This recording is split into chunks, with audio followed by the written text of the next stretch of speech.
এখানে বিয়ের কথা ফাইনাল হয়ে যায়। সুগারও মেয়ে পছন্দ, সবারই মেয়ে পছন্দ। জাঙ্কুকও বলে আমার মেয়ে পছন্দ। এখানে কলেজ ছুটি হয়ে যায়। নিজের বান্ধবীর সাথে বাড়ি আসে। বাড়ির সামনে এসে দেখে কি মস্ত একটা বড় কালো গাড়ি দাঁড়িয়ে আছে। জেনি বলে কি রে তোর বাড়িতে কি কাউরির আসার কথা ছিল? তে বলে রে জেনি, আজকে তো দিদিকে দেখতে ছেলেবেলাদের কথা ছিল আসার, হয়তো তারাই এসছে। জেনি বলে ভালোই বড় লোক হয়তো বল। তে বলে আমরা কি কম বড় লোক? জেনি বলে তাও তো ঠিকই বলেছিস। তে বেশ ঠিক আছে, তোদের সাথে আবার কালকে কলেজে দেখা হবে। আমি বাড়িতে যাই, দেখি কি হচ্ছে বাড়ির ভেতরে। জেনি বলল ঠিক আছে। জেনি রোজে জিসু দেখে বাড়ি বলে চলে যায়। দরজা একটু পাড়া খুলে ওকে মেয়ে দেখে সামনে সুগা বসে। সুগাকে দেখে মনে মনে তো বলে এটাই কি আমার হবু যাইবো? বেশ সুন্দরই তো দেখতে, যাই দেখি। দরজা খুলে ভেতরে ঢুকে এখানে জেন দেখে বলে এটা হলো আমার ছোট্ট মেয়ে। সবাইকে দেখে মুচকি হাসি দিল। জাঙ্কুক দেখে মনে মনে ভাবে এই মেয়েটা কে, আর এত সুন্দর একটা মেয়ে হতে পারে আমি কোনোদিনও কল্পনা করিনি। অনেক মেয়ে দেখেছি কিন্তু এর মতন মেয়ে দেখিনি। জাঙ্কুক শুধু দেখে এক দৃষ্টিতে তাকিয়ে আছে। এটা লক্ষ্য করলো কি জাঙ্কুক এখানে তাকিয়ে রয়েছে। জিনকে বললো মা আমি নিজের রুমে যাচ্ছি ফ্রেশ হতে। জিন বললো কেন, আর একটু দাঁড়া, সবার সাথে কথাবার্তা বল, তারপর ফ্রেশ হতে যাবে। বললো মা প্লিজ আমি ফ্রেশ হয়ে আসি, তারপর আমি সবার সাথে কথা বলবো। জিন বললো ঠিক আছে তাহলে যা, ফ্রেশ হয়ে আয় তাড়াতাড়ি। জিমিন বললো আর একটু দাঁড়া না, সবাই তো চলেই যাবে। বললো না রে তুই কথা বল সবার সাথে, আমি আগে ফ্রেশ হয়ে আসি তারপর আমি সবার সাথে কথা বলবো। জিমিন বললো ঠিক আছে, তাড়াতাড়ি ফ্রেশ হয়ে চলে আয়। নিজের রুমে চলে গেল। ওইখানে জাঙ্কুকের ফোন বেজে উঠছে। জাঙ্কুক ফোন রিসিভ করে দূরে যেয়ে কথা বলে। আর এখানে আইউ আর এমেরা সবাই সব নিজের মধ্যে কথা বলে। জিমিন বেশ খুশি আছে, সুগা অনেক হ্যাপি।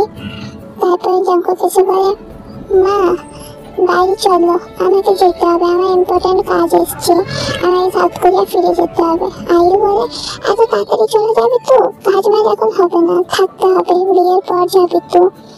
জাঙ্কুক বলে আমি বিয়ের সময় আবার চলে আসবো, আর এখানে যে হোক একা আছে তাকেও তো নিয়ে আসতে হবে নাকি, আমি একা বিয়েতে থাকবো আর সে এখানে কাজ করবে, সেরকমটা তো হয় না। আইউ বললো তুই যে ওকে ফোন করে বল এখানে চলে আসবে, তোকে আমি আর যেতে দিচ্ছি না। জাঙ্কুক বলে মা বুঝছো না কেন, আমাকে যেতে হবে সাউথ কোরিয়া, আমি নিজের কাজ শেষ করে আমি এখানে চলে আসবো, বিয়ের আগে থেকে চলে আসবো। আইউ তো অনেক রাগ করলো। ইউটার্ন বললো যেতে দাও, ছেলে বলছে যখন ইম্পর্টেন্ট কাজ এসছে তো হতেও তো পারে, তো চলেই আসবে, বিয়ের আগে চলে আসবে। সুগা বললো মা রাগ করো না, ও ঠিক চলে আসবে। ইউটার্ন বললো ঠিক আছে তাহলে আপনাদের সাথে আবার পরে কথা হবে, আমরা বাড়ি যাই।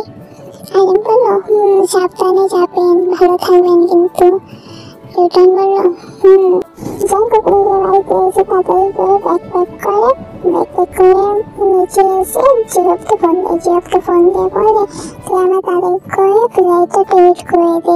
জিও বলে আমি আগে থেকে ফ্লাইটটা টিকিট করে রেখেছিলাম, দেখ তোর হোয়াটসঅ্যাপে পাঠিয়ে দিয়েছি। জাঙ্কুক বললো ঠিক আছে। সুগা বললো আচ্ছা কি যাওয়ার অনেকটাই দরকার ছিল? জাঙ্কুক বললো না গেলে হবে না, না তো আমি থাকতাম তো। ইউটার্ন বললো ঠিক আছে বাবা সাবধানে যাস। জাঙ্কুক হ্যাঁ বাবা আমি সাবধানে যাবো। জাঙ্কুক তাড়াতাড়ি করে আইউর কাছে যায়। আইউকে যে বলে মা রাগ করছি কেন, আমি তো ঠিক চলে আসবো নাকি। আইউ কিছু বললো না। জাঙ্কুককে সুগা বললো ভাই তাড়াতাড়ি কর, দেরি হয়ে যাচ্ছে, আর যখন ট্রাফিক লাগবে তখন লেট হয়ে যাবে। জাঙ্কুক বললো ঠিক আছে। জাঙ্কুক আয়ুর পানি তাকায়, আয়ু কোনো কথা বলে না, জাঙ্কুক আর কিছু বলেন না, চলে যায়। আয়ু চুপচাপ বসে আছে মন খারাপ করে। ইউটার্ন বলে, আয়ু একটু বোঝো, ওর ইম্পর্টেন্ট কাজ আছে বলেই তো গেল নাকি, এত তো যেত না। সুগা ড্রাইভ করছে, সুগার পাশে জাঙ্কুক বসে।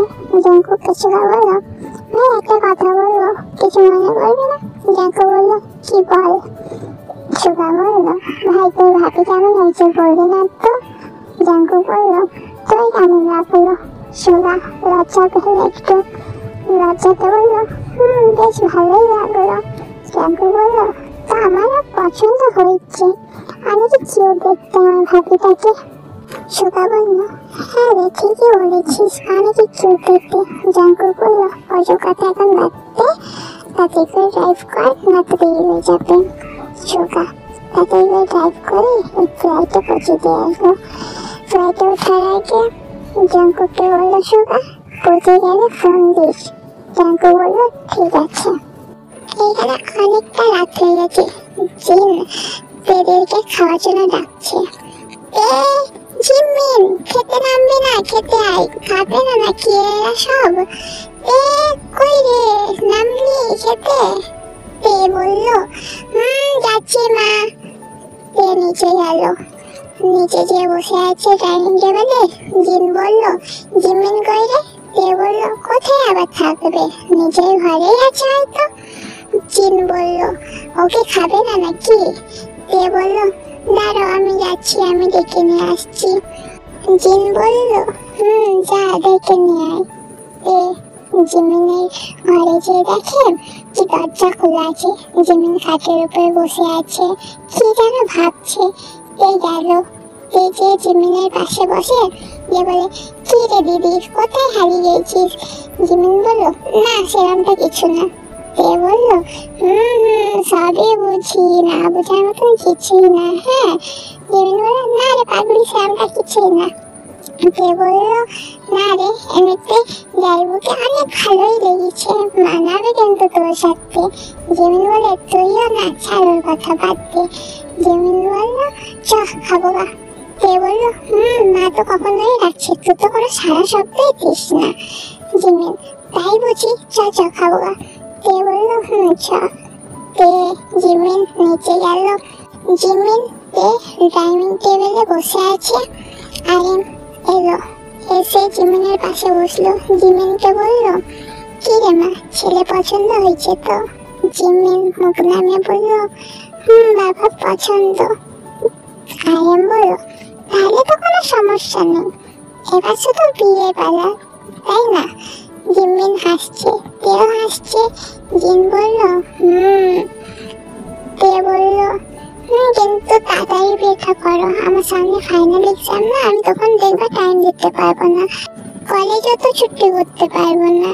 জিন বলল, ঠিক আছে, তাড়াতাড়ি বিয়ের আয়োজন করবো, তাদের সাথেও তো কথা বলতে হবে নাকি? বলল, জিমিন, আরিম, জিন এদের সবাই খাওয়া গেছে। নিজের ঘরে গেল, শুয়ে ফোন ঘাটছে। ফোন ঘাটতে ঘাটতে ভাবছে, কি সেই ছেলেটা কে ছিল? ভাবছে, যাই হোক, যেই হোক না কেন আমার কি? তখন বলল, না হতে পারে তার ছোট ভাই, যাই যে জিমিনের কাছে শুধাই। জিমিনের ঘরে গেল, জিমিনকে শুধাচ্ছে, দিদি একটা কথা বলতো। জিমিন বলল, কি? বলল, যাইবোর সাথে যে ছেলেটা এসেছিল সেটা কে? জিমিন বলল, আমি তো তার সাথে কথা বলিনি, আমিও জানি না। বলল, যেই হোক। জিমিন বলল, যেই হোক না, তার হয়তো ছোট ভাই হবে, না তো বড় ভাইও হতে পারে। বলল, কেন, তুই কি যাইবোর সাথে কথা বলিস নি? জিমিন, না আমি সেটা কথা বলিনি, শুধু দেখলাম। বলল, হে ভগবান, কি করবো আমি তোরে নিয়ে? জিমিন বলল, লজ্জা করে না বুঝি আমার, তার সাথে কথা বলবো? এখন বলবো না, যা হবে বিয়ের পর। বলল, বুঝতেই পারছি। বলল, নাম্বার নেই তোর কাছে যাইবো? জিমিন, না রে, আমি বললাম তো আমি এখনো পর্যন্ত কথাই বলিনি, তো নাম্বার কিভাবে নেব? ও কি করবি যে তুই? জিম্মি, কি আবার করবো? কোথায় পাবো নাম্বার আমি? সেই সময় জিমিনের ফোনে একটা রং নাম্বার দিয়ে ফোন ঢোকে। জিমিন ফোনটা তোলে না, সেই নাম্বারে বারবার ফোন ঢুকছিল। দিতে বললো ফোনটা তুলে দেখ, কে হতে পারে, তোকে কেউ চেনা জানার। জিমিন, তুই বলছিস যখন, কে আছে তুলে? জিমিন ফোন রিসিভ করলো। জিমিন হ্যালো বলছে, ওই পাশ থেকে কেউ কথাই বলে না। জিমিন হ্যালো হ্যালো, কে বলছেন? হ্যালো হ্যালো, কেউ কথাই বলেন না। কে বললো, কি রে কেউ কথা বলেন না? জিমিন, না কেউ কথা বলেন না। কে বললো, দে আমার ফোনটা দে, আমি কথা বলি। জিমিন বললো, ঠিক আছে এনে দে। হ্যালো, কে বলছেন? হ্যালো, কে ভাই, যদি ফোন করে কথাই না বলবি তাহলে ফোন করার মানেটা কি? আর এই পাশ দিয়ে সোগা হাসছে। কে বলছে, হাসছিস তুই? হাসার বেলানে মুখ থেকে আওয়াজ বেরোচ্ছে, কথা বলার বেলানে বেরোয় না। তে ফোনটা কেটে দিল। সোগা আবারও ফোন দিল। জিমিন, তে এই দে আবারও ফোন করছে। তে বললো, দে ফোনটা আমায় দে। জিমিন, কি করবি তুই ফোনটা নিয়ে? ছাড় না, কে হতে পারে, ব্লক করে দিচ্ছি তো। কে বললো, না দে আমি কথা বলছি, দে। তে ফোনটা নিয়ে, হ্যালো কে, আপনি কি বলছেন না নাকি? হ্যাঁ, ফোন করছেন আবার কথা বলছেন না, কে আপনি বলেন তো, না তো আমি এবার বাজে বাজে গাল দেবো কিন্তু। সুগা বললো, অত রেগে যাওয়ার কোনো দরকার নেই। কে বললো, কে তুমি?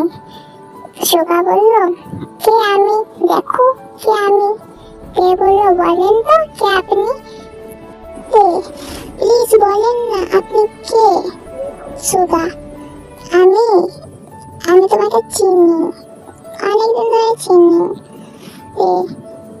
সত্যি? কিন্তু কে আপনি বলেন তো, আমি সত্যি আজব লাগছে। সুগা বললো, তোমার থেকে বেশি আমি তোমার দিদিকে ভালো করে চিনি। আমি তোমার দিদিকে অনেক ভালোবাসি, অনেক আগে থেকে চিনি, আমি তোমার দিদির সাথে রিলেশনে ছিলাম। জিমিন শুনে তো অবাক। জিমিন বলছে, আমি মানে কি? কে বলছে, জিমিন সত্যি? জিমিন, না রে তুই এর মিথ্যে কথা বলছে, আমি সত্যি, আমি চিনি না একে। কে? সুগা বললো, না চিনো না, মিথ্যে কথা বলছো? আমার সাথে মিথ্যে কথা? আমি তোমাকে অনেক ভালোবাসি জান। জিমিন, ভাই আপনি কে বলুন তো, আমি তোমাকে সত্যিই চিনি না, আমি বুঝতে পারছি না তুমি কে, তুমি কার কথা বলছো, না রং নাম্বারে ফোন দিয়েছো? সুগা, না রং নাম্বারে ফোন দিতে যাবো কেন, আমি তোমাকে অনেক আগে থেকে চিনি, আমি তো তোমার সাথে ভালোবাসি, তুমি আবার বলছো আমাকে চিনো না, ভুলে গেছো নাকি? আমি তোমাকে অনেক ভালোবাসি, আমি তোমাকে অনেক পছন্দ করি। জিমিন, জিমিন, জিমিন তো শুনে অবাক। এ বলছে, জিমিন এসব কি? জিমিন বলছে, বিশ্বাস কর। জিমিনের তো একদম কান্দু কান্দু মুখ। তে বলছে, সত্যি? জিমিন বললো, বিশ্বাস করিস না তো আমাকে? তে বললো, করি তো। তে বললো, ভাই তুমি বলো তুমি কে? সুগা বললো, সরি আমি মজা করছিলাম, আজকে যে ছেলেবেলারা দেখতে গেছিল তো, আমি সেই, আমি সুগা। তে তো আর কিছু বলে না। তে জিমিনকে ফোন দিয়ে দেয়, দিয়ে বলে, তুই কথা বল। জিমিন লজ্জাতে থেকে বলছে, আমি কি কথা বলবো? তে বলে, এখন রাত বলছিস কি, নাম্বারও নেই আমার কাছে, তো কথা বল, কথা বল না, কথা বল। জিমিন লজ্জা করছে। তে বলে, ও লজ্জাতে মরে গেছে একবারে। জিমিন বলল, হ্যালো সুগা, এবার তো আছো কেন কথা বলতে? জিমিন, না মানে ওই তুমি, আমি বুঝতে পারিনি যে তুমি, আর তোমার নাম্বার তো আমাকে ছিল না, আর তোমার সাথে কেউ আমি কথা বলিনি, তো নাম্বারও চাওয়াতে পারিনি। সুগা, জানি তো, জিমিন বলল, তাহলে আপনি মানে কোথা থেকে আমার নাম্বারটা পেলেন? সুগা বলল, কি বাবার কাছে তোমার বাবার নাম্বার ছিল, তো আমাকে বাবার কাছে আমি নাম্বারটা চেয়েছিলাম তোমার, দিয়ে বাবার কাছে তো নাম্বারটা ছিল না তোমার, তোমার বাবার কাছ থেকে চেয়ে আমাকে দিল।